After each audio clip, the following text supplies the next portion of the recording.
الحمد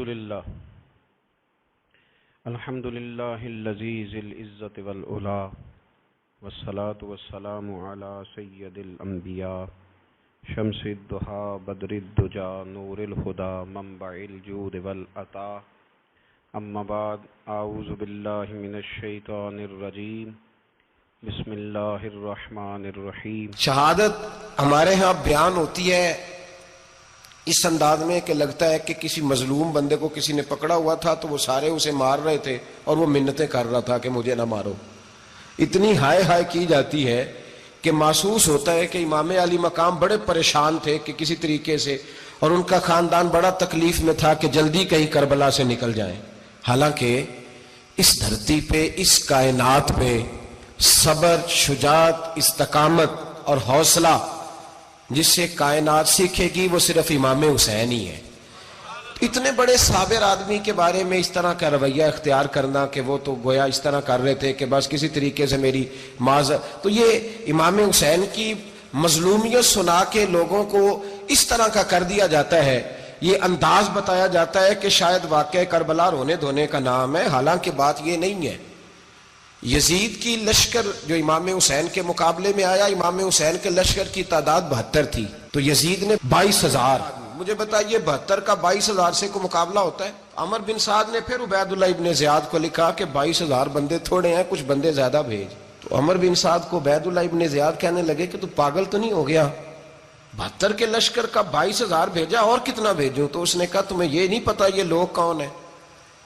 یہ مولا علی شیر خدا کی اولاد ہے، ان میں ایک ایک شخص ایسا ہے جو 1,000 کے مقابلے میں لڑنا جانتا ہے۔ تو یہاں کمزوری دکھائی جاتی ہے، ہمارے بچے سمجھنے لگے ہیں کہ یہ شاید کوئی ایسی داستان ہے، اور اس طرح کا ماحول ٹی وی پہ میں دیکھ رہا تھا، اس طرح کا ماحول بنایا جاتا ہے جیسے کوئی خوف ہے، یعنی واقعہ کربلا کوئی ایسا واقعہ جسے دیکھ کے خوف طاری ہو جائے، بچے راتوں کو ڈریں، وہ اکیلے درخت دکھائے جا رہے ہیں اور تیر دکھائے جا رہے ہیں۔ او یار، کیا قوم کی تربیت کر رہے ہیں؟ واقعہ کربلا حوصلے کا نام ہے، دلیری کا نام ہے۔ سنیں بات اصل میں کیا تھی، بڑے ٹھنڈے دماغ سے میری بات کو سمجھیے گا۔ حضرت مولا علی شیر خدا کے بعد مسلمانوں کے متفقہ امیر بنے تھے حضرت امیر معاویہ۔ انہیں امیر کس نے بنایا تھا؟ امام حسن نے، حضرت علی کے بڑے صاحبزادے۔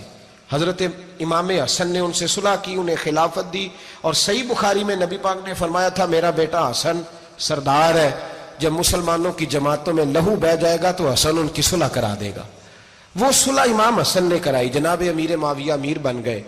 حضرت امیر معاویہ رضی اللہ تعالیٰ عنہ بڑا پیار کرتے تھے نبی پاک سے، بڑا احترام کرتے تھے حضور کے خاندان کا۔ ان کی جو اجتہادی خطائیں ہیں وہ اپنی جگہ پہ موجود ہیں، چونکہ امام حسن نے ان سے صلح کر لی، لہذا ہم بھی ان کے بارے میں کوئی جملہ کہنے کے مجاز، ہماری مجبوری امام حسن ہے، اس لیے کہ جسے امام حسن صحیح کہے پھر امام حسن کے ماننے والے کو اسے غلط نہیں کہنا چاہیے۔ حضرت امیر معاویہ رضی اللہ تعالیٰ عنہ کا جب وصال ہوا تو حضرت امام حسن پہلے ہی ان سے وصال کر گئے، آپ کو زہر دے دیا گیا، آپ شہید ہو گئے۔ امام حسین موجود تھے، تو یزید کے بارے میں لوگوں نے کہا جناب امیر معاویہ سے کہ یہ ٹھیک ہے، مناسب ہے، اور بہادر ہے، دلیر ہے، وہ جو ہوتے ہیں نا خوش آمدی ٹولہ۔ تو حضرت امیر معاویہ کے گرد بھی کچھ ایسے لوگ تھے، انہوں نے آپ سے کہا کہ یزید کو نامزد کر دیں، تو آپ نے یزید کو بلایا، حوالہ مجھ سے دیکھ لیجئے گا، بلا کے فرمایا کہ 3 بندوں کے سامنے اپنی خلافت پیش کرنا، اگر وہ تجھے مان جائیں تو امیر بن جانا، نہ مانے تو چپ کر کے گھر بیٹھ جانا۔ وہ 3 بندے کون ہیں؟ جناب عبداللہ ابن عباس، حضرت عبداللہ بن زبیر، اور امام حسین رضی اللہ تعالیٰ عنہ۔ یہ وصیت فرمائی جناب امیر معاویہ۔ حضرت امام حسین کی وہ شخصیت تھی کہ مشکات میں حدیث ہے، نبی پاک صلی اللہ تعالیٰ علیہ وسلم کی چچی جناب ام فضل صبح صبح گھبرائی حضور کی بارگاہ میں آئیں، عرض کی یا رسول اللہ صلی اللہ علیہ وسلم آج میں نے عجیب خواب دیکھا ہے، میں ڈر گئی ہوں۔ حضور نے فرمایا چچی کیا دیکھا؟ عرض کی حضور میں نے دیکھا ہے کہ آپ کے وجود کا گوشت کا ایک ٹکڑا کٹ کے میری جھولی میں آ گیا ہے۔ حضور یہ کیا ہے؟ تو محبوب خواب سن کے مسکرائے، فرمایا چچی یہ پریشانی والا خواب نہیں، یہ تو خوشی والا خواب ہے، اللہ فاطمہ کو بیٹا عطا کرے گا اور وہ تیری گود میں کھیلا کرے گا، چونکہ وہ میرے وجود کا ٹکڑا ہوگا، لہذا خواب تجھے یہ آئی ہے۔ تو امام حسین پیدا ہوئے، امام حسن کی عمر ابھی 11 مہینے تھی، تو نبی پاک نے امام حسین کو جناب